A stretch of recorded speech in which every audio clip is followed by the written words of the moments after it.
Welcome everybody to the third Gothenburg Democracy Talks. My name is Urban Strandberg. I am the host of today, and I'm also the co-founder and director of the International Youth Think Tank, which is one of the organizers of today's seminar. The other two organizers is the Department of Law, which is the department in this building where we are now, the School of Business, Economics and Law at the University of Gothenburg. And the third organizer is a student-led organization called Brännpunkt Europa, who will say a few words about themselves in a bit. So, today's theme is about truth and journalism, because those things hang together.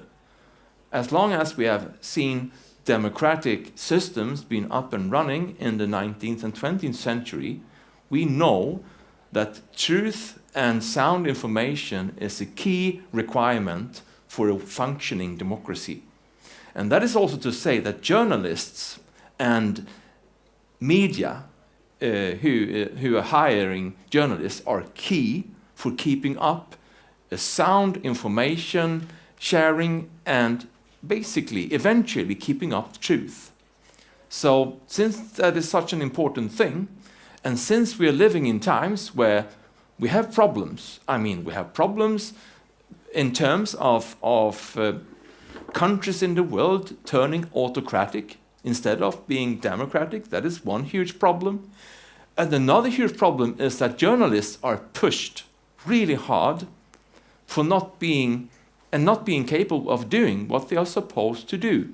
I just want to mention the stunning number that almost 100 journalists have been killed in Gaza in the war. And that is an appalling number of people getting killed because they were trying to inform all of us about what happens. So these are just a few key things to say why we are dedicating the full seminar to discuss the role of journalism. Before I introduce the speakers of today, I will just say a few brief words of the IYTT, which is the short version of the International Youth Think Tank.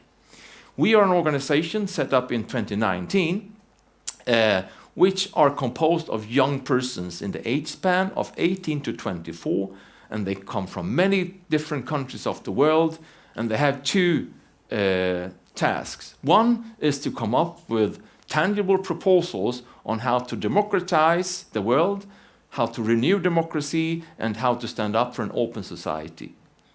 And the second role is to inspire people to be more active citizens. Because, even in very established democracies of the world, too many citizens are not looking upon themselves as active political subjects. They are passive, and some of them feel voiceless.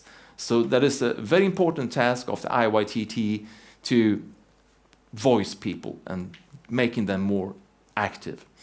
So you get enrolled as a youth fellow of the IYTT by applying to a conference which admits 24 persons, meaning every year we recruit 24 persons. And to give you a number, last year we had our 5th anniversary conference and we received 540 applications from 68 countries. So we are reaching out quite broadly in the world. And we are going to South Africa with our 6th conference this August to continue with our methods, continue with our mission in another continent than Europe, because up till now we have been in Europe. Anyway, this is the very brief thing about the IYTT, and I want to move on to today's seminar. You will have basically 3 things today. You will soon have a presentation by a Turkish journalist and writer who is in exile in Sweden. I will present her in a bit. And after that, 3 IYTT youth fellows will join us here and in the first round give some comments on the presentation. And in the second round, present to you some of their ideas and one specific proposal on how to secure the very vital role of journalists in a democracy. And then the third part of today's seminar is when we open up for questions and comments from you in the audience, irrespective if you are in the room or in the live stream. So that is the third part, your comments and questions. So we have lots to do, important things to share with one another. And first of all, I want to give the word to Abigail, who is one of the students of Brännpunkt Europa, and who will say a few words about Brännpunkt Europa. Thank you. Hello, my name is Abigail Hartson, and I'm co-chair of Brännpunkt Europa. So we are an organization who arranges lectures about politics and Europe, so please follow our social media over here, just to know about our future events this month and in May. And thank you very much for coming. Thank you, Abby. So Abby will be back by that part of the seminar when we open up for questions from the audience. She will help us out with the microphone. So this is the introduction. Welcome. Now I want to ask Ceren, who is coming from Växjö today because you have been in exile in Växjö for a few years now, and you are sharing with us a more thorough presentation about your activities and about the requirements for your exile, and also share your thoughts about how it is to be a journalist. In your case, that you have been a journalist in Turkey, which is a pretty autocratic country. So we are so happy to have you here, Ceren, and the stage is all yours. Welcome. Thanks so much. Okay. Firstly, I would like to say I'm so pleased I'm here because I think democracy talks are really important during that time. Because right policies increase all of the world, and this means that democracy under the danger, and we need to spend more time for discussing and talking about democracy. And thank you for inviting this seminar, dear Urban, and thank you for coming here. Before my presentation about the place of journalism in the struggle for human rights in Turkey, I would like to say something about myself. I'm Aslı Ceren Aslan. You can call me Ceren. I'm born and grew up in Istanbul. I studied mathematics. But after the university, I started to work as journalist. I work a lot of position as journalist. First time I was reporter, and then editor-in-chief and editor in newspaper in Turkey. And I'm also activist, LGBT and women activist. I focus to write about LGBT and women issue, but except this, I focus to write about who is marginalized in Turkey. I write about this, for example, Kurdish issues, or for example, some ethnic groups and so. And I've been in Sweden since July 2022. I'm ICORN Guest writer and journalist in Växjö municipality. Maybe you wonder about what is ICORN and why am I here? I can see, I think, yes. ICORN is the International Cities of Refugee Network and is an independent organization of cities and regions offering shelter to writers and artists at risk, advancing freedom of expression, defending democratic values, and promoting international solidarity. So who is like me as writer, journalist, or artist?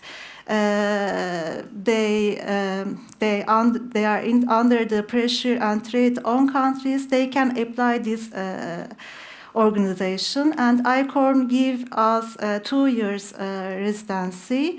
And firstly, we have a safety place, and secondly, we can work. We can continue to work again these places.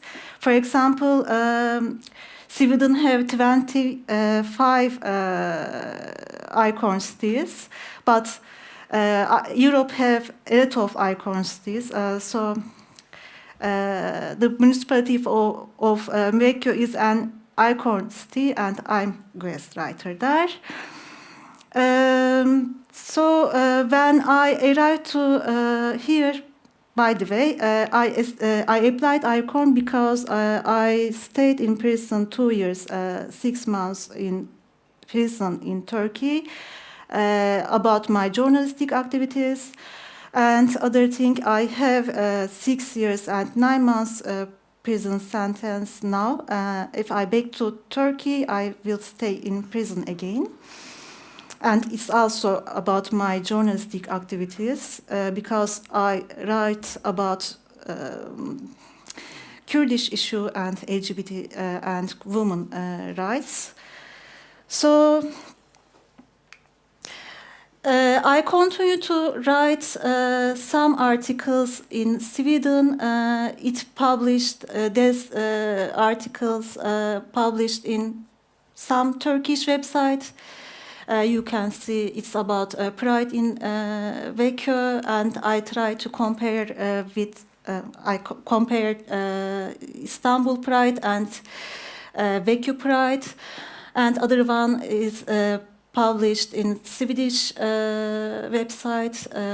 It was about earthquake in Turkey, February 2023, and like this, Swedish elections in Sweden, and it published in Turkish website. So, and after I arrived here, I started to write a book, and it's Bara vi själva kan rädda varandra. I think it's about we are each other's remedy in Turkish, in English, sorry, and in Turkish birbirimizin çaresiyiz. It published in Swedish and also Turkish on November 2023. It's about LGBT women and Kurdish stories in Turkey. I focused to write about how did Turkish policies affected our lives, because I went to a lot of cities in Turkey as journalist. I meet a lot of people, especially LGBT and women and Kurdish people, and they give me some stories. Sometimes in Kurdish area, sometimes Istanbul streets, sometimes prison. You can find something this book. And by the way, my writing motto is personality is politic, and so you can find something about what is the situation in Turkey about policies, LGBT or women or some ethnic identity policies. So that's it.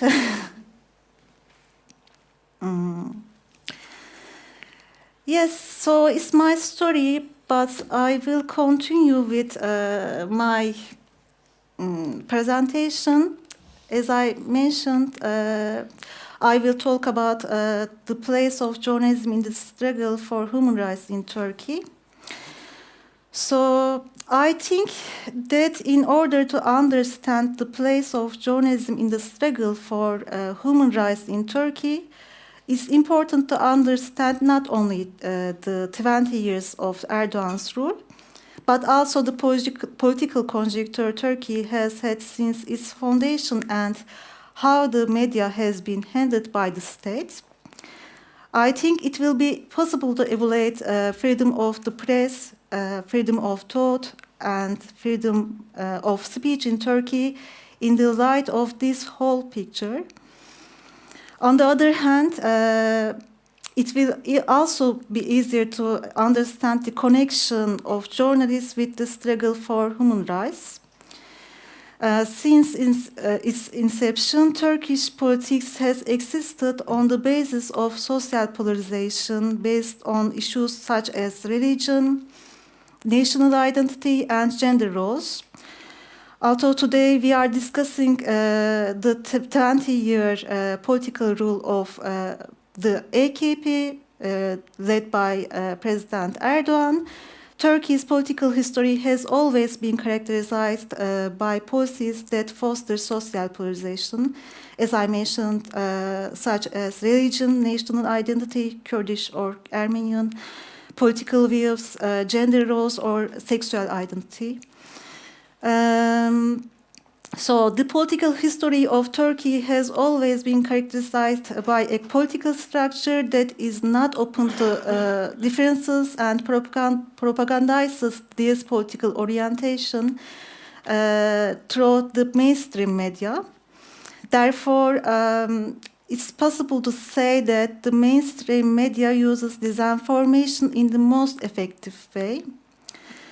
In fact, it is enough to look at the last 10 years of Turkey to understand this. I say the last 10 years because in this period we see that the politics of polarization in Turkey's domestic and foreign policy has deepened even more. There have been many developments in Turkey in the last 10 years, such as the coup attempt, the war against the Kurdish region, both on its own territory and across its borders, for example, Syria and Iraq parts, the use of arrests and detentions to suppress social opposition.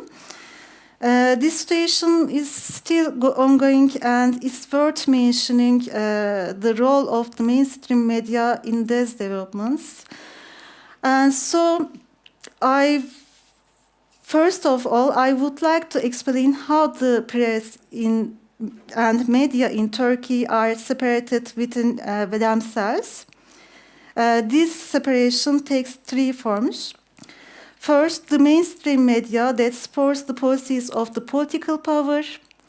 Secondly, the media that supports the policies of the main opposition party or anti-AKP religion communities. The third is the alternative or independent media. The mainstream media, which supports the policies of the political power, reports all news in a way that supports the policies of the political power. This covers up human rights violations and government corruption in Turkey. It's a propaganda tool that includes the polarization policy of the political power. The most important examples of disinformation in the mainstream media's recent news coverage are the coverage after the major earthquake in February 2023 and during the elections in May 2023.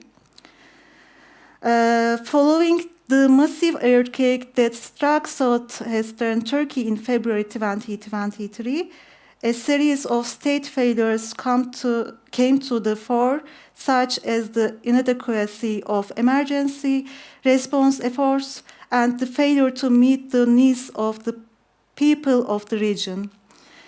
During this period, a broadcast by the state-owned television channel TRT was much talked about. During an interview with earthquake victims by a TRT reporter, the victim protested against the state's failure to intervene in the region. Upon this reaction, the broadcast was interrupted during the live broadcast, and it was stated that the works were continuing in the region and everything was under control. So similar to this situation, mainstream newspapers also wrote that everything was under the control, but it was not. And also during the election period, the mainstream media did not go beyond making propaganda for the AKP. But the most important example of disinformation in the media was the day the election results were announced. During the broadcast on television channels, the data announced by two different news agencies were different. While the news agency known to be close to the state showed an increase in the voting rates of AKP, another major news agency known to be close to the anti-AKP religion communities showed an increase in the voting rates of the main opposition party, CHP. So, in the first round of elections, it took until the next day to learn the results, which once again increased the public's distrust in media. It was really crazy for us because we didn't know anything about results for elections. On the other hand, during the state's war against the Kurdish region with armed forces in 2015-2016, the mainstream media's news coverage was one of the most important examples of disinformation. In these news reports, hate speech against the Kurdish people was used to propagate the politics of polarization. Military forces were forced to carry out bomb attacks on empty houses, and the mainstream media reported that there were terrorists in the houses. Children under the age of 18 who were killed by the Turkish military in the region were reported as terrorists. So you can be easily a terrorist in Turkey if you are Turkish or a journalist or some marginalized group. Oh my, okay. So there are dozens of examples that can be given on this issue.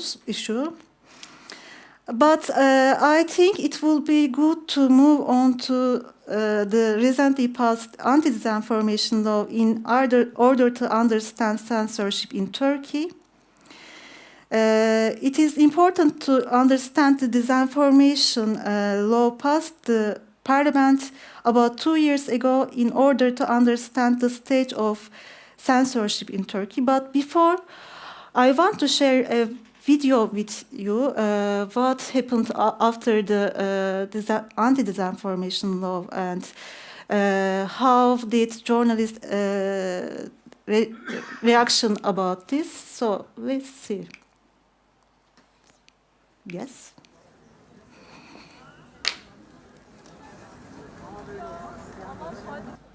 Baskılar bizi yıldıramaz. Özgür basın susturulamaz. Önce gazeteciler uzaklaştırılıyor.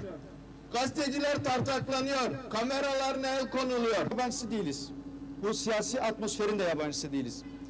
Özgür basın geleneğini çok iyi tanırlar. Arkadaşlarım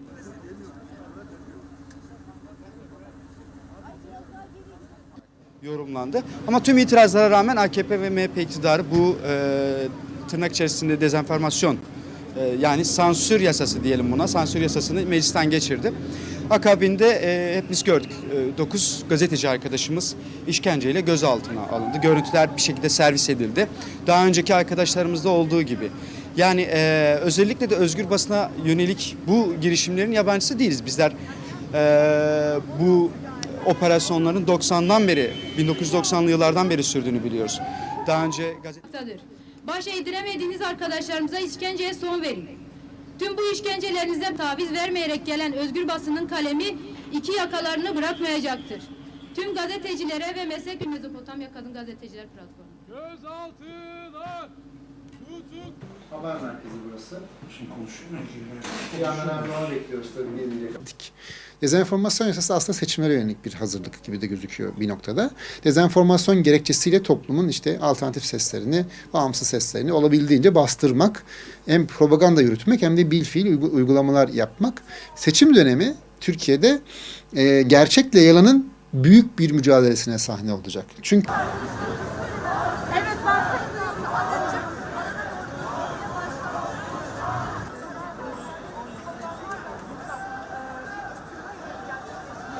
daha da büyüyor. Artık kendi can güvenliğimizden endişe ediyorum ben. Yani başımıza başka bir şeylerin geleceğini, alanda bu boyutun, şiddetin boyutunun daha da yükseleceğine inanmaya başladım artık. Sansür yasasıyla bunu da daha çok yapacaklar gibi görünüyor.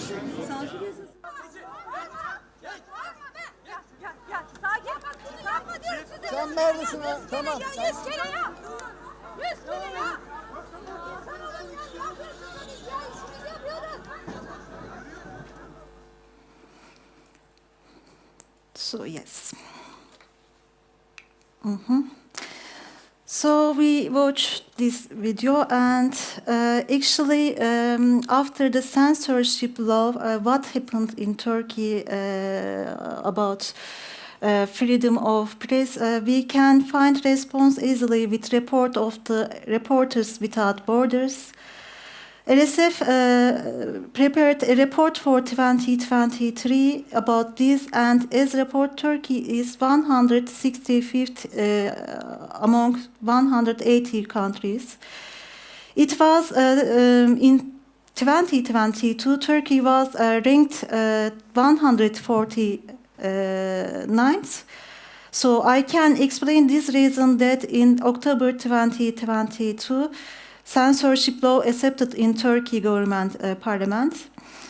The government calls it the disinformation law.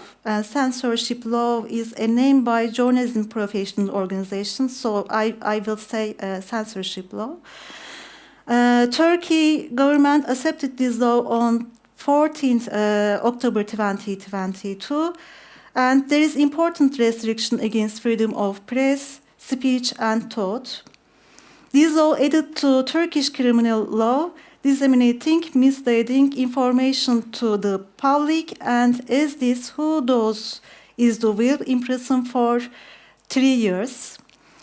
If we think about Turkey's justice system, because Turkey's justice system is not independent from political power, of course, Erdogan, censorship law give restriction for press and social media. Other thing, it happened easy for narrowing band for social media with censorship law. After censorship law accepted in Turkey government parliament, it has started to implement fast. First example happened on December 2022, and journalist Sinan Aygül imprisoned. His imprison's reason is about his news. He wrote about police officers and soldiers' harassment and sexual abuse to a girl in Turkey. This news was a disinformation as the court. But he was free on January 2023, and I talked about this topic with him. And of course, he still felt under the pressure and he was under the threat. Sinan is only a sample for this. Not only journalists, people in the Turkey is same situation. For example, people don't want to interview with TV channels about any political issues, and the interviewers say that I hope that I don't imprison for tellings. It shows that everybody feel under the pressure all time. And also Twitter, social media, and especially Twitter is also same situation for people and journalists in Turkey. For example, after the 6th February earthquake, FMU's actor a tweet, I can't express my feelings in a way that won't land me in jail, and a lot of people retweet and like this tweet. It shows again people afraid to write own emotions and thoughts. Also, after the February earthquake, the communication ministry in Turkey imposed banned restriction to Twitter on 8 February 2023. This is a result of the censorship law. Turkey government's intervention was late and not enough for earthquake zone. People in Turkey criticized for this in Twitter and happened restriction for this reason, but This restriction has not only blocked freedom, press, speech, and thought, also people were communicating help for the earthquake zone with Twitter. Ban was also affected to this. So I can say that censorship leveled up next level with censorship law, but censorship was effective in Turkey before that. Especially after the Gezi uprising, Turkey government started to use censorship more effectively. I think this question is important. What is the reason used to censorship more effective in Turkey after the Gezi uprising? So I think it's about Turkey government's mismanagement crisis. In 2013, Gezi uprising was a reaction of the people about this. Turkey government answered to Gezi uprising by increasing threats, and censorship was a part of that. AKP wanted to take away the people's power to criticize and change. For example, social media was important for Gezi uprising because people get organized with social media. AKP reorganized the internet law on February 2014. It meant to ban easily news, website, and contents. So after the AKP's losing vote in 2015 elections, there was a war atmosphere. A lot of people died with bomb attack by ISIS. Also start to war against the Kurdish zone, and a lot of people imprisoned. This was also affected journalists and journalists imprisoned, especially after the 2016 Fethullah Gülen coup attempt. Situation was also happened more difficult for press. A lot of press organization closed and again journalists imprisoned. And so I said, as I mentioned, I stayed in prison between 2017 to 2019.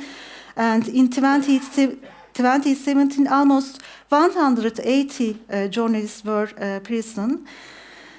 So I will share a video again about this. Let's see. Yes.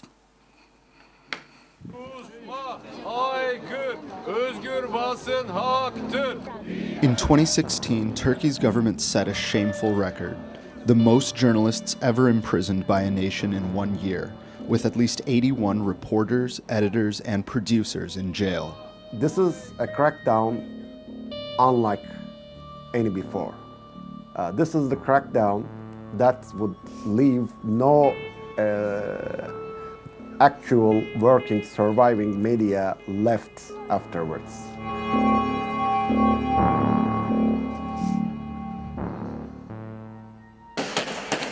On the night of July 15th, a shocking attempt to oust President Recep Tayyip Erdogan was underway. By morning, it was clear that the attempted coup had failed. The government reasserted its control. Thousands of arrests were made in Turkey's military and civil sectors before the government turned its eye to the news media. The government used this coup attempt as an excuse to eliminate all opposition on many fronts. In the first couple of weeks after the coup attempt alone, we saw at least 100 media outlets shut down. The arrests and repression of reporters have become routine since the July coup attempt. But journalists' troubles in Turkey began well before that. In March, Turkey's largest circulation newspaper was raided and seized by the government. That was the moment that the government showed they have no scruples about entering a media outlet, taking it in a hostile manner, and then even arresting some of the top editors of that newspaper. The government does not want any critical media existing in the country. What the government wants is an obedient media. And before that, in 2015, a bitter attack on press freedom by the government landed respected columnist and editor Can Dündar in prison after his newspaper, Cumhuriyet, published video appearing to show the Turkish military secretly moving arms across the Syrian border. It angered Erdogan personally. Erdogan went on national television and lashed out against Can Dündar and promised to never let him go. Bu haberi özel haber olarak yapan kişi de öyle zannediyorum ki bunun bedelini ağır ödeyecek. Dündar, who survived an assassination attempt in May 2016, eventually escaped the country and received CPJ's International Press Freedom Award for his reporting. The case of Can Dündar is emblematic of what has been happening to journalists and media outlets that have the audacity to explore sensitive subjects. A free, democratic Turkey is being destroyed before the world's very eyes. Sadly, the future looks bleak for Turkish journalism. There isn't much of a press left in Turkey. The mood on the ground is that anybody can be arrested at any given time. Millions of people in Turkey are feeling like hostages in their own country.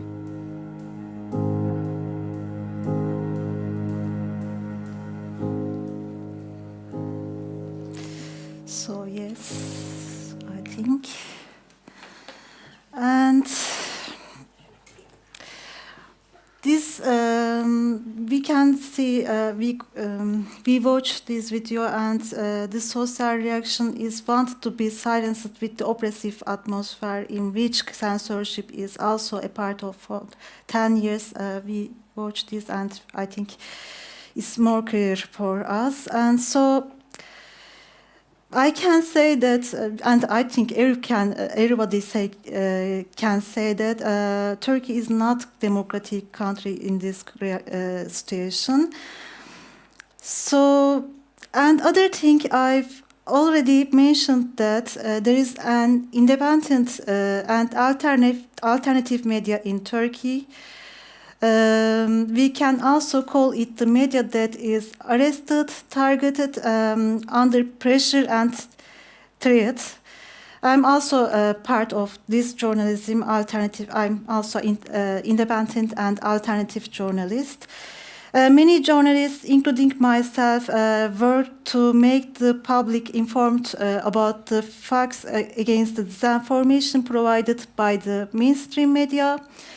So we are trying to stand against the disinformation created by the mainstream media by reporting on human rights violations and corruption in which the government is involved.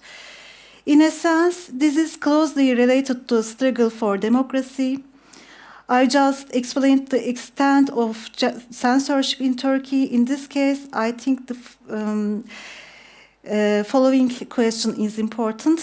How the journalists, especially independent and alternative media's journalists, make own jobs under the operation in Turkey. So I explained my experiences, and I can explain this my and my colleagues' experiences, I think. As first, when I was in Turkey, I felt like war reporter, because during the following protest, we always attacked by police, and I had to protect my equipment during that time. And when I was editor-in-chief in newspaper, I was always in court because I judged about my and other articles, and my whole times I spent my whole times in court for this. And also not only me, by the way, a lot of journalists like me. So I'm abroad now. A lot of colleagues are abroad like me. As migrant or refugee journalists, we try to do our job in the countries we are in. Most of us continue to write news and articles about political situation in Turkey. But being abroad does not mean being away from the pressures and threats of the Turkish state, I think. The recent attack on Erk Acarer, a journalist living in Germany and known for his criticism of AKP policies by nationalist mobs directed by the Turkish state, is a case in point. So other example, Can Dündar, you watch him. The red notice issued for journalist Can Dündar is another example for this. And an example of this in Sweden is Turkey preparing an extradition and presenting it to Sweden during the NATO meetings. And this list also includes journalists. In short, even if we manage to leave Turkey, we are not still a safety place. So my colleagues in Turkey still continue to live same threats, and you can see my colleagues some police attacks. And today, 56 journalists were arrested by the police until August 2023. So at least 23 journalists were judged under the censorship law. So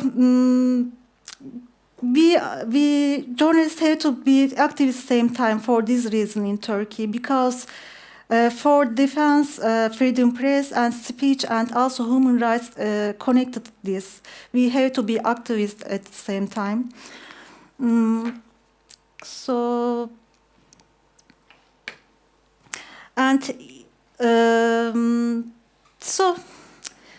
that's all, I think. That's all. And so thank you for listening to me.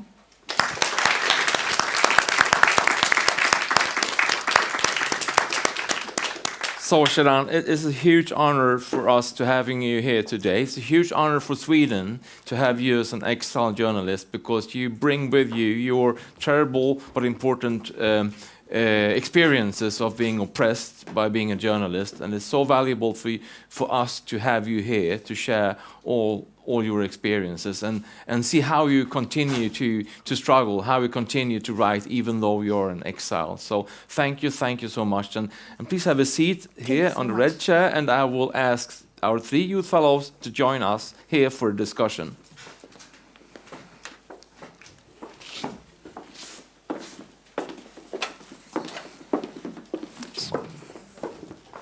So, 5 of us. And you see the names I will present to you, the youth fellows of the IYTT. So, Lisa Lundgren, she joined the IYTT in 2020 and have stayed engaged quite much in the think tank.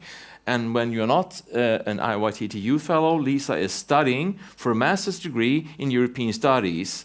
Half of the master's degree has been studied at the University of North Carolina in Chapel Hill, and half in Gothenburg. So you'll soon have a double degree in European studies. Thank you for being here, Lisa. Thank you. Shuman is actually a youth fellow, also joining the IYTT the same year as Lisa, 2020. And while not being a youth fellow, Shuman is studying for a bachelor's degree of political science at the University of Gothenburg. Happy to have you here, Shuman. Thank you. And Sylvia joined the IYTT 2021, and you are done with your bachelor degree in political science and working for the migration agency, the Swedish migration agency. So we're very gracious that you are here today on your lunch. So thank you and welcome, Sylvia. Thank you. So what now will follow is first a round where Lisa, Shuman and Sylvia will give a few thoughts about Ceren's presentation, what came to their mind. And please, you take your notes, because eventually, as I told you in the start, we will open up the floor for comments and questions. So, Lisa, why don't you start to share a few thoughts about what you heard from Ceren's presentation? Yes, thank you. First of all, thank you so much for the presentation. It was definitely like a heartbreaking and fascinating and inspiring story to hear about your life. So thank you. And it's of course difficult for me to say anything about this. Really, I haven't been a Turkish person due to working as a journalist. But I'll just say something brief. I think first of all, it's when we sit in here, it's like we all agree that this is terrible, that the things that are going on, and it's easy to think, oh, everyone agrees, everyone thinks this is terrible. But then, as Urban said, I'm a European studies student, so identifying not only as a Swede, but like as a European, I didn't know that this was going on so kind of close to home. I don't know if everyone in here knew this much about the situation for journalists in Turkey, but to me, concerning Turkey as a European-ish country, it's definitely scary to see that this is happening so close to here. And the second thing that really just I want to emphasize, when they talked about this new law in Turkey, someone said this new law is meant to combat misinformation, or that's the purpose of the Turkish government. It's hard not to think about what's going on, for example, in the US now with the presidential campaigns and Donald Trump and fake news, misinformation, what's going on there, what might happen if he gets elected and so on. And then it also made me think of this whole kind of logic. The government wants to combat misinformation.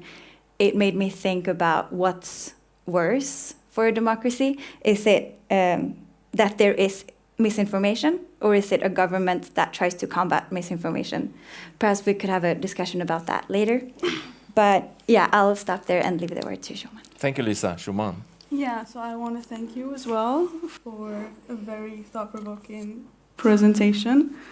And I have to say from my own experience, having lived in multiple autocratic countries, such as Turkey, as we've talked earlier, it's also a thing of very close to my heart, because when you said that some journalists are afraid to express their own thoughts, it's not just about the thoughts that they are combating. It's not about the truth.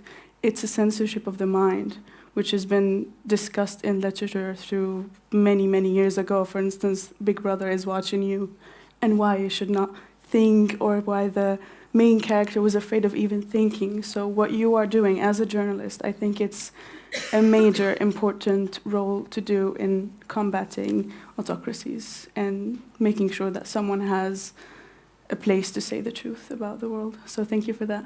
Thank you. Thank you, Shuman. Thank you. You both summarized a lot of my thoughts as well. But I also want to thank you so much for your presentation and for the information that you gave the whole room regarding the situation in Turkey. And as you both said, it's shocking and it's terrifying that this is very close to us, and we have a very important EU election coming up. I do also have some experiences from living in Bosnia, which the same law proposal on the disinformation law was presented there, and it was also supported by political parties and political leaders that are in very much favor and supports Erdogan. So I thought that part was very interesting of hearing about the developments in Turkey, and I do really hope that the countries could actually use the information that we have and see the consequences of these laws, and to actually do everything we can to prevent them. And I was also reflecting about the situation with the LGBTQ community, which also is very similar to the one in Bosnia and a lot of different Western Balkan countries.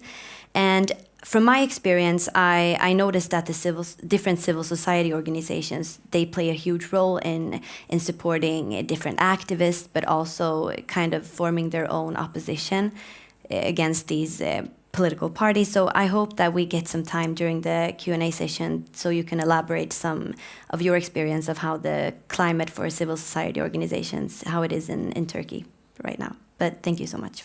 Thank you. Thank you, Sylvia. So now we will move on to the second part of the presentation of the IYTT Youth Fellows. And I will explain to you to prepare what they soon will present to you, and that is also a presentation of how the IYTT is working. So in the 2019 conference, the first conference of the IYTT, the Youth Fellows were suggesting that because journalists are so important for democracy, there should be a UN-sanctioned way of keeping journalists' integrity. So that was the proposal of the conference. What we then do with some of the proposals, we do a research overview after the conference when we have a little more time. So one of the front pages you see here on the screen is from a working paper which is written by a British philosopher about truth issues and the role of journalism.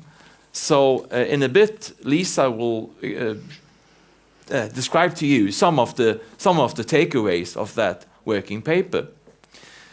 The second thing that we do, and that you see in the middle of the slide, that is a pie chart from a panel that we have.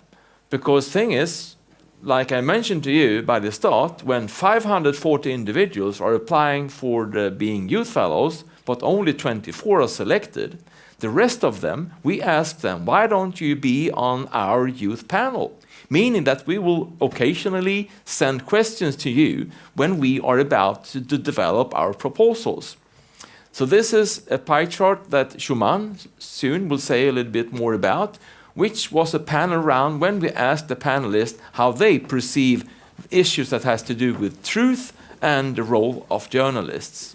And the last front page that you see on this slide is the front page of a policy brief.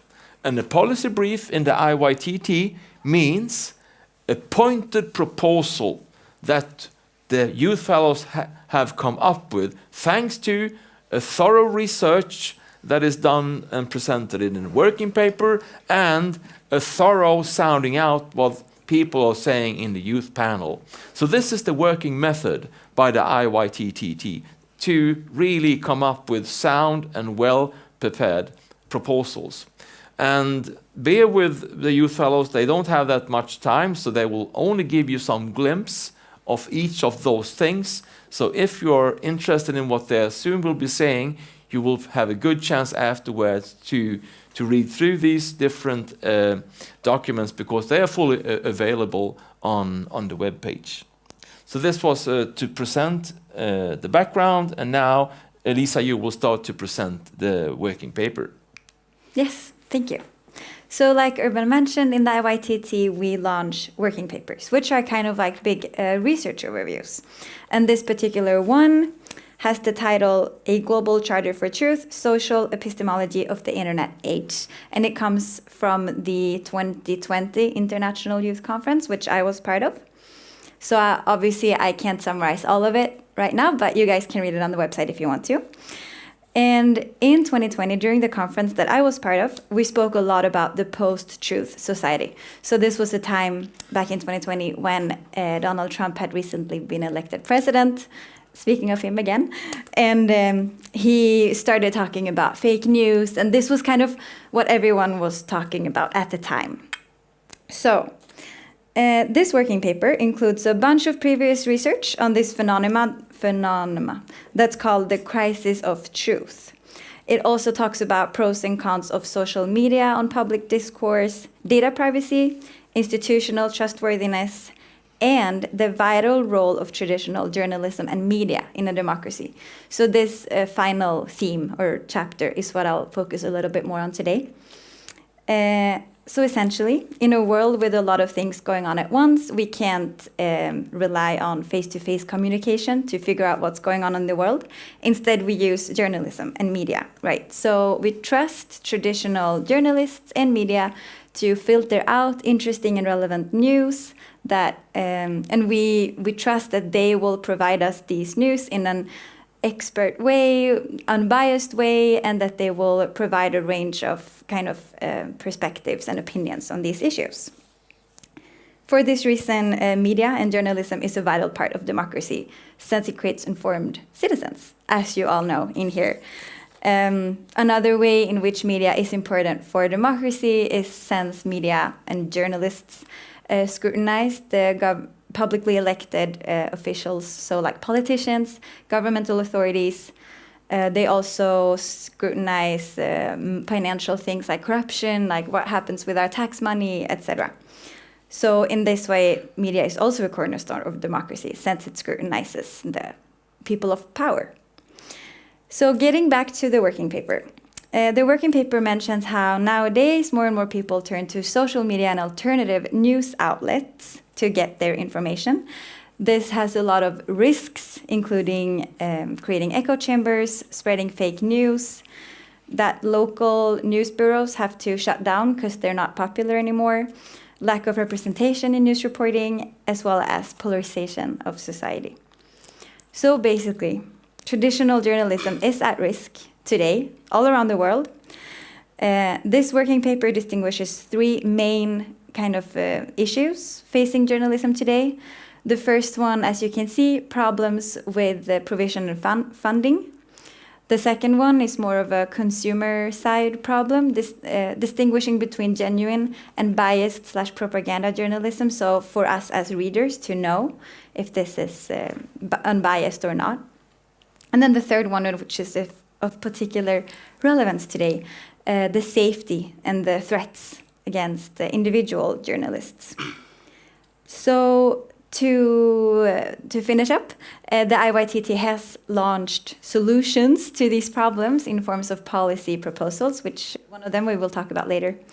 But you can read more about the problems, I guess, in the working paper on the website, as well as our solutions in form of policy proposals. So now I'll give the floor to Joman. Thank you. Yes. And thank you, Lisa, for this short presentation. So now let's talk about the youth panel, where we discuss the importance of truth.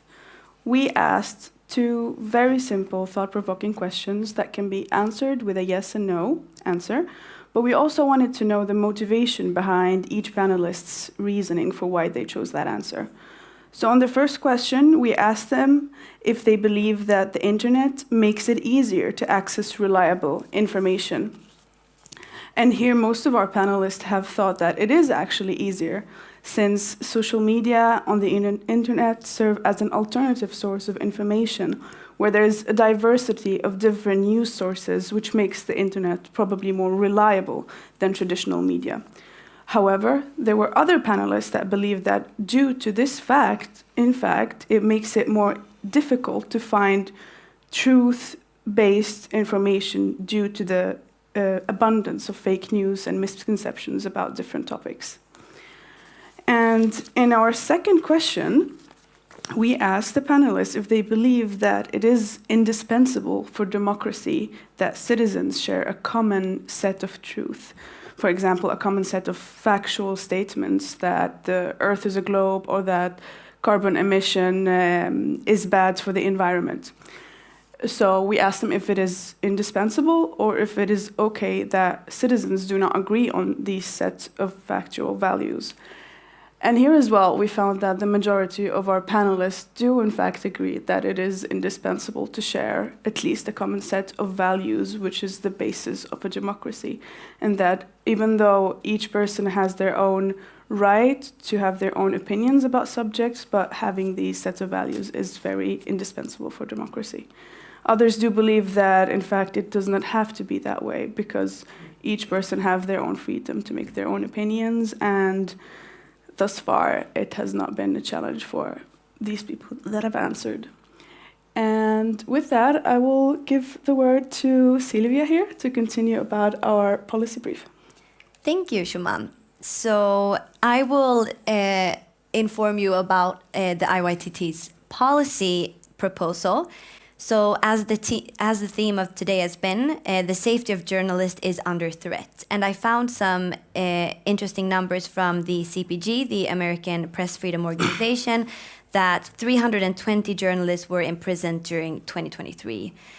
So in order to address this, the International Youth Think Tank they presented 3 policy proposals, and all the 3 policy proposals are very powerful proposals that are essential to improve the situation of journalists in the world.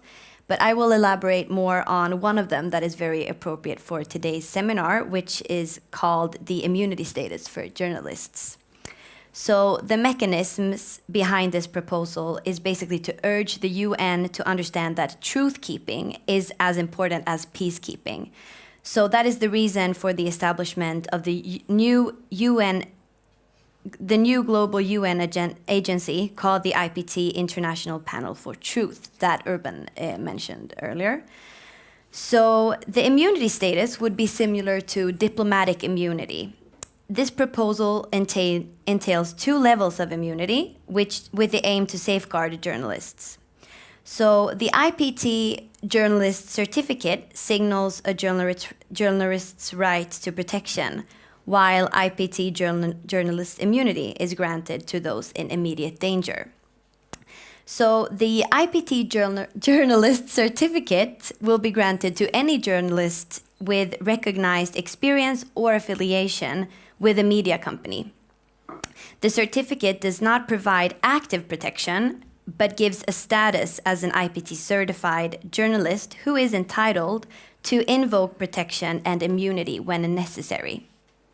And the second level of immunity, called the IPT journalist immunity, will be granted to journalists who are in urgent danger or are located in a region where he or she is very likely to face different types of threats. So this status can be issued quickly by the IPT in response to emerging threats, but is only temporary until the threat is averted. So by introducing this multi-level immunity system, the IYTT wants to hold states accountable for their treatment of journalists. And moreover, we wish that this system can encourage high-quality reporting, which benefits global democracy and human rights for all journalists in the world. Thank you, Sylvia, and thank all of you. So now, dear audience, we have had the problem at hand described by Ceren, and then we have had the solutions, if I may put it that way. And well, the world is not that easy that we could fix it just in a quick way. So I guess that we will have to discuss the different hurdles on the way to a brighter world, and that we will do by expanding, by inviting you to a conversation on these pressing topics. So now the floor is all open. Who want to start?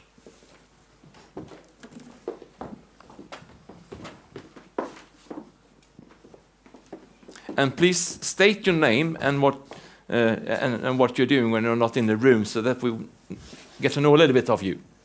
Okay. My name is Nora, and I used to study here at Handelshögskolan, economics. Currently, I'm studying French. I have many questions, but I'll start with one regarding your paper, which I think is really interesting, and it is this UN proposal is something that I guess we would like to see, but it's difficult to make it happen in real life. And one of the issues that I thought of is that journalists, they do not have a protected title. And you talked about how you would go about giving them immunity. They would be from like a media outlet or something like that. But we know that we have a lot of biased media outlets. So that could become a problem. And also we have a lot of people like Ceren that are independent journalists. And they might be the most important one to protect, especially in countries like Turkey, etc. So my question is, did you have any other thoughts on that while you were writing the paper, on how to, I guess, define the status of a journalist, so that we can go about protecting them? Yeah. Should I go? Yeah, sure. And then you can go. It's a very valid question. Thank you for your question so much. Obviously, I was in that conference where we discussed this, and obviously we had a lot of these types of discussions because it's a very complex issue. But I think the general answer, which you might not be satisfied with, but it is that the proposal, which you can read more about on the website, is that the UN would have its own unit that is like a council, or it works like, I don't know, like the UN Security Council, but like it's the UN Journalism Council, and they are the ones that scrutinize each application, so that they would be the ones handing out this certificate. So then how that council and the people working there specifically define a journalist is not something I think we have decided yet.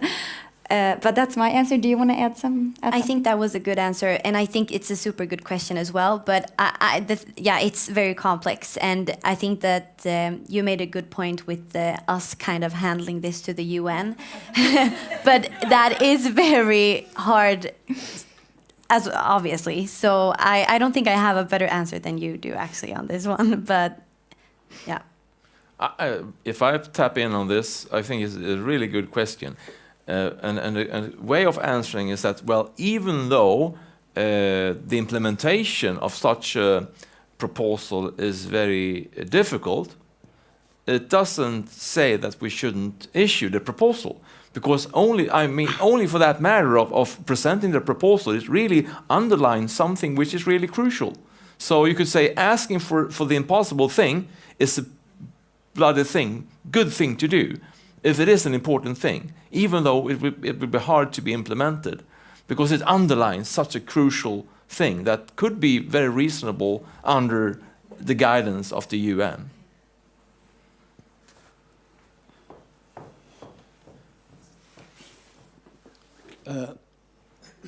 My question is to Silvia, to Ceren, sorry. My name is Sultan, by the way. So you talked a lot about past and today, situation today in Turkey, but my question is about the future prospects.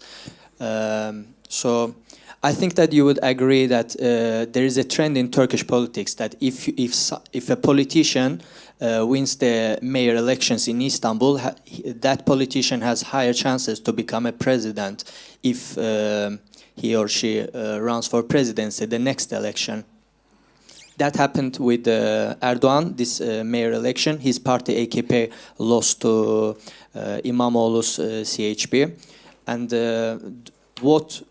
now that human rights and freedom of speech is that issues are intimately linked with Erdogan's rule in Turkey, do you think that there is a chance that İmamoğlu's party would win next election against Erdogan, and how that would affect human rights and freedom of speech? Thank you for this question. Firstly, I would like to say that, its local election was giving us really hope, because I said that 20 years, we have 20 years with Erdogan, and it's really hard time for us, not only me, I think Turkey, every people in Turkey. Yes, these elections give us hope, but I think Erdogan is still power in Turkey.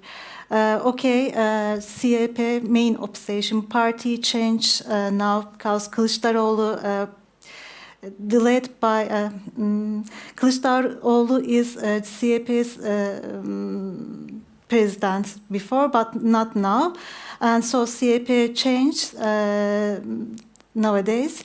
But still, Erdogan is so power in Turkey. So I try to keep my hopeness about next elections. Maybe it can change in Turkey, because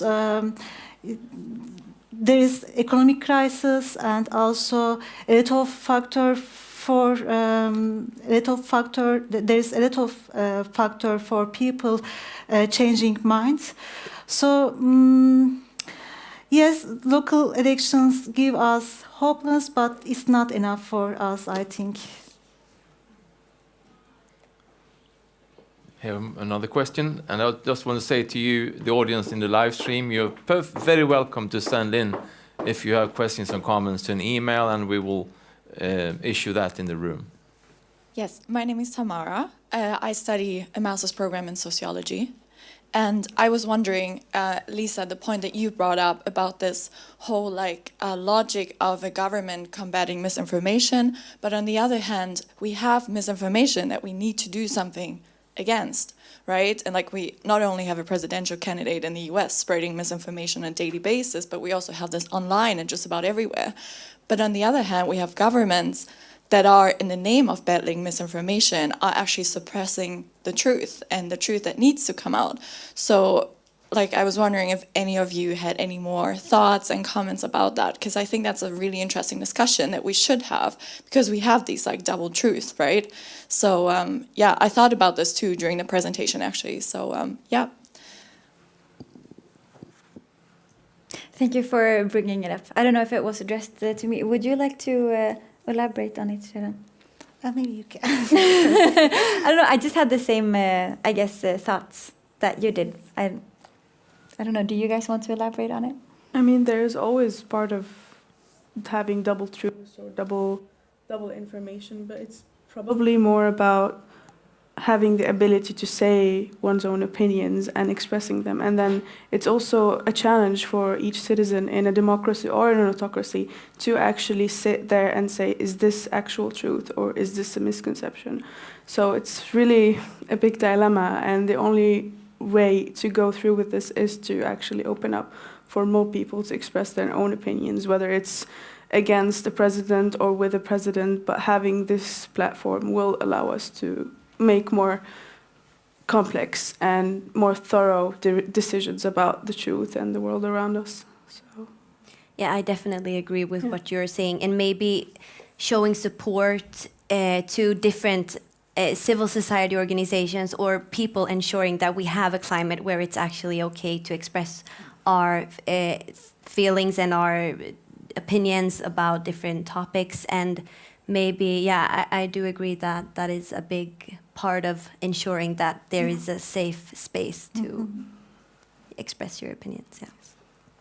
Do you want to say something on this question? No, I joined with them. So I could have comments. I mean, if we look at traditional media, we have two important actors, you could say. We have the journalist, for one thing, who is supposed to be being educated, to be capable of presenting a valid news reporting. But the second actor is the editor-in-chief, who is traditionally responsible for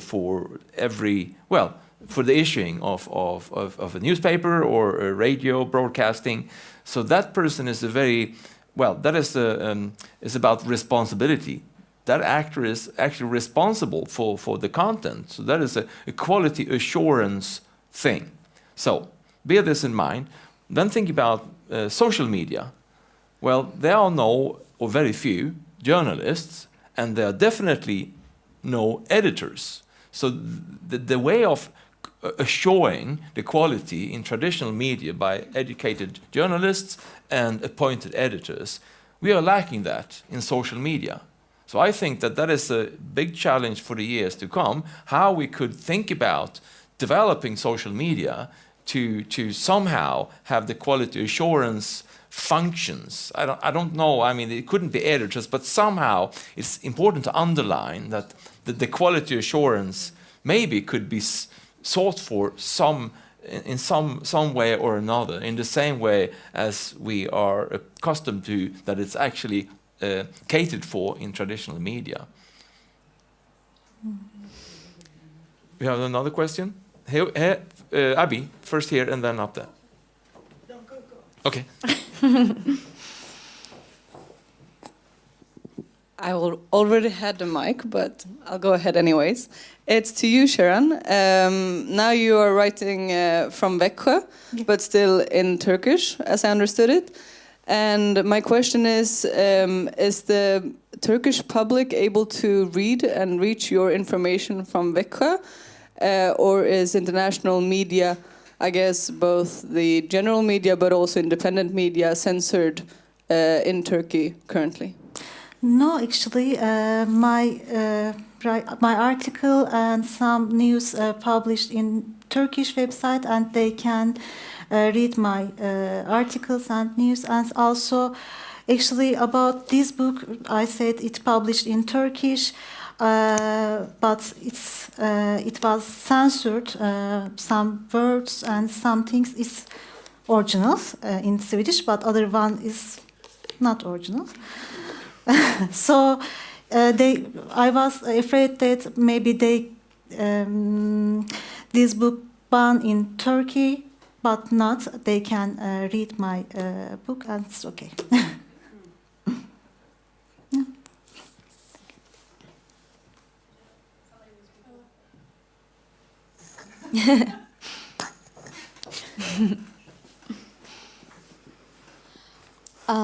My name is Benedetta, and I study political communication, actually, so really on point. And my question is to Ceren regarding social media and the regulation of social media, because I have had the chance to study disinformation and those phenomena for a while now in my course. And do you think that social media, your personal opinion, social media could be like a viable option for the future of independent journalism? As in, like, because many theorists have hypothesized that it could be time for traditional journalists to just be abandoned, basically, in order to fight disinformation and propagating like control of the governments. So, what's your personal opinion on it, as somebody who has lived in that environment? Thank you for this question. And I want to say, firstly, independent and alternative media use more effectively in Turkey social media. For example, YouTube, Twitter, or something. Because we don't work in TRT, on country channel, or some mainstream media about our writing way. And so, yes, other thing is really dangerous for disinformation, I think, because as you mentioned, there is no editor or something. We don't know who is right or who is not right true things. So it's really dangerous, but it's not main issue in Turkey now, because mainstream media use so disinformation news, and we just keep truth things with news and articles. Yes, but it's important, I think, but it's not main issue now. Thank you.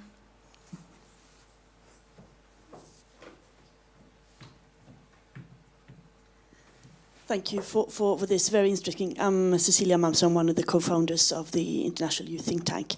Thank you for sharing your story. It was very moving and very sad, of course. I wanted to ask you, and following a little bit on what has been said, if there is any light in the tunnel there, except for hoping for new elections in 5 years. But I was thinking of a comparative situation in Russia, for instance, where Navalny used social media very, very skillfully to sort of present a new narrative, to sort of undress Putin and his corruption, but also creating a movement that the Russian society didn't manage to censor. Is there anything of that kind in Turkey that can give hope for a sort of counter-narrative? Yeah, actually, I want to say about this. Thank you for this question. Again, CHP, main opposition party, is not hope for me, actually. Okay, it's so soft party, maybe soft policies. Main opposition party has sought policies, but it's still against differences. For example, we had a time with CHP during the 1970s, and during the first years Turkey government, it was really hard time for us. I didn't live that time, but I know. So I don't have any hope for CHP or some opposition party, but I want to change this government, AKP, because we have 20 years with them, and especially young youth generation don't know anything about except AKP, Erdogan. He's always there, so it can, if it can change, we can change a lot of things, I think, then. Other thing, as I said, Erdogan is still power in Turkey, like Putin in Russia, like, I don't know, people maybe like power in Turkey or Russia. And if I have just only hope for struggle for democracy. For example, some human rights organization in Turkey or journalist organization in Turkey, because democracy, these organizations protect our rights, humanitarian rights, or freedom of speech, freedom of press, or something. And I hope my hope is only independent with them organizations. So. Thank you. And a question on a bit on the same theme. My name is Tord Hermansson. I'm the former CEO of Lindholmen Science Park, which also is the host organization for the think tank. So in that role, I've been having the privilege of sort of monitoring closely the think tank and you guys, the youth fellows, and what you've been doing. And it's, for a grumpy old guy, it's very inspiring. Or there, as Cecilia said, or there's some hope in that the young power finally will sort of prevail. Maybe is it going too far? But getting us to change what's going on. Mm-hmm. So I should think about this now. I need time. Maybe we can continue, and then I will answer your question.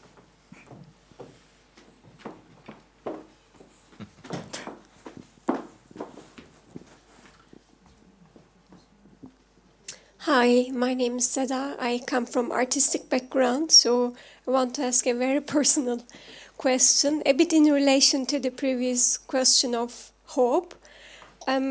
Maybe this might address your more author and I think maybe activist self, because I'm really curious about your personal motivation. I think it's amazing that you still continue to create when you're in exile, which I can assume in a very difficult state. So where do you take your motivation from? And also, we have been talking about responsibility and censorship, and I'm just wondering actually how much one can fight for truth as an individual. And I'm more afraid of self-censorship than state censorship. Mm-hmm. That is also, I think, very visible in art and culture. There doesn't need to be any rule, like laws or rules for this, and we see it happening often. So I'm just wondering your personal thoughts. Thank you for this question. Firstly, okay, I'm exiled in here. I know, but I don't feel like exile because actually, when I was in Turkey, I felt like exile because it's about my identity, national identity. I'm half Kurdish, half Armenian, and a little bit Turkish. So, and also my sexual identity and like this. So I felt like in Turkey I'm exiled. I can live everywhere if I write. If I write my thoughts, if I write as journalist or writer, I can live everywhere because I love in my job. So that's about this. Writing is my motivation, I think. And also it's about my activism, LGBT and women activism. So, and actually I don't auto-censorship. I don't have auto-censorship for myself. It was also in Turkey. I didn't have this, and because this I judge about my writing or other writing things. So because it's not normal, I think censorship is not normal for me, and if it is not normal, I don't use this. It's my thoughts, so it's about this. Thank you.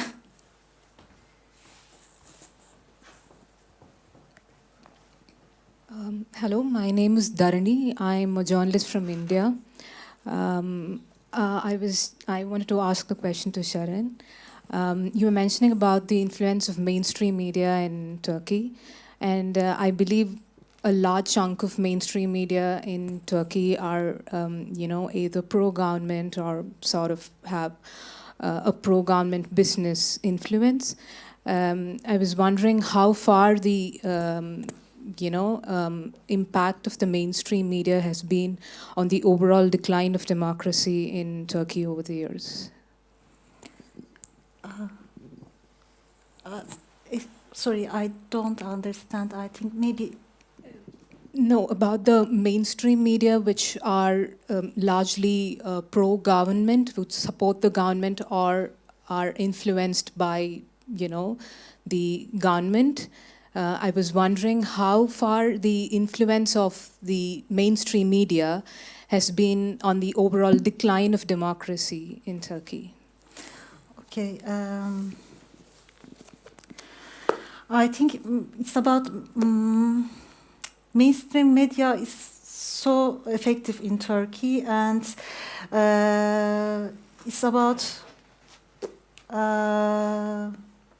as I mentioned, that it's about because government supported mainstream media, and so their propaganda includes government's propaganda. So it's about this, I think. So I don't know it's your question's answer, but they are powerful. So yeah, the mainstream media powerful because the government supports them. It's about this, I think. So sorry. Thank you. So, thank you so much for a very fine seminar. We have a few minutes left. So, first of all, I want to thank the panelists and hand over a small gift. It's not that small, actually. It's a little big and heavy. So, this is a newly released book and with the title, Towards a Sustainable World, Academic Insights and Perspectives. And it's been written by a bunch of scholars who are active at this School of Business, Economics and Law last year, because last year was the school has been up and running for 100 years. So that gave an opportunity to write up this book. So this is a small token of appreciation of you coming here today. One book each. And exchange, I think, is for you. Oh, thank you so much. We are exchanging reading. So having said that, I just want to give some credits to the sponsors, and you can see the different logos of the organizers. And I want to particularly mention that we have some financing for this seminar by Gustav Adolf Bratts föreläsningsfond. So we are so grateful for that. And the final thing is a little bit of advertisement. So the fourth and final lunch seminar in the Gothenburg Democracy Talk series of this spring is coming up on the 26th of April. The speaker who starts off is Roland Paulsen, who is a sociologist, who is writing on, well, he's criticizing the economic model of today, you could say. And that will be a highly interesting start for a seminar where the other youth fellows will present really bold, visionary proposals on how to change the world economically. So don't miss this opportunity. You know how you ended up here today, so I guess that you know how you find us for the next seminar. So thank you so much for being with us today, and welcome back on April the 26th. Thank you.